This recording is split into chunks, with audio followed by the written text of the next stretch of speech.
ക്രൂശിത വഴിയിലൂടെ 24-ാം ദിനം. കുരിശിൻ്റെ വഴിയിൽ 6-ാം സ്ഥലത്തെത്തുമ്പോൾ വേറോനിക്ക തൂവാല കൊണ്ട് ഈശോയുടെ മുഖം തുറയ്ക്കുന്നതായി നാം കാണുന്നുണ്ട്. അവൾക്ക് ഈശോയെ ആശ്വസിപ്പിക്കണം. അവൾ പട്ടാളക്കാരുടെ മധ്യത്തിലൂടെ നടന്നു നീങ്ങുന്നു. അപ്പോൾ അവിടെ പറയുന്ന ഒരു വാചകമുണ്ട്: ആരെങ്കിലും എന്തെങ്കിലും പറഞ്ഞുകൊള്ളട്ടെ, സ്നേഹം പ്രതിബന്ധം അറിയുന്നില്ല എന്ന്. നമ്മുടെ ജീവിതത്തിലെ ചില പ്രവൃത്തികൾ, നമ്മിൽ നിന്നും നമ്മുടെ സ്നേഹവലയത്തിൽ നിന്നും നാം അകറ്റി നിർത്തിയ ചില വ്യക്തികൾ, നമുക്ക് മറ്റുള്ളവരോട് തോന്നുന്ന വിദ്വേഷം, ഇതൊക്കെ നമ്മളിൽ കണ്ടുവരുമ്പോൾ നമ്മിൽ നിന്നിരിക്കുന്ന പരിശുദ്ധാത്മാവിൻ്റെ നിറവ് നമ്മളിൽ നിന്നും കുറഞ്ഞു പോവുകയാണ്. ഒരു തിരിച്ചുവരവിനായി ഒരു നോമ്പുകാലം കൂടി ദൈവം നമുക്ക് നൽകിയിരിക്കുകയാണ്.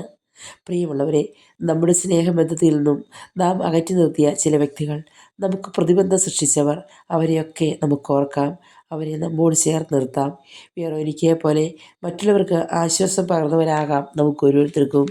ഈശോയെ, ആരെയും തള്ളിക്കളഞ്ഞിട്ടില്ലാത്ത അങ്ങയുടെ ആ സ്നേഹം എൻ്റെ ജീവിതത്തിൽ പ്രാവർത്തികമാക്കുവാൻ, ശത്രുക്കളോട് പോലും ക്ഷമിക്കുവാൻ, പാവികളെ ചേർത്ത് നിർത്തുവാൻ, ദുഃഖിതരെ ആശ്വസിപ്പിക്കുവാൻ എന്നെയും പഠിപ്പിക്കണമേ. സ്തുതിയായിരിക്കട്ടെ.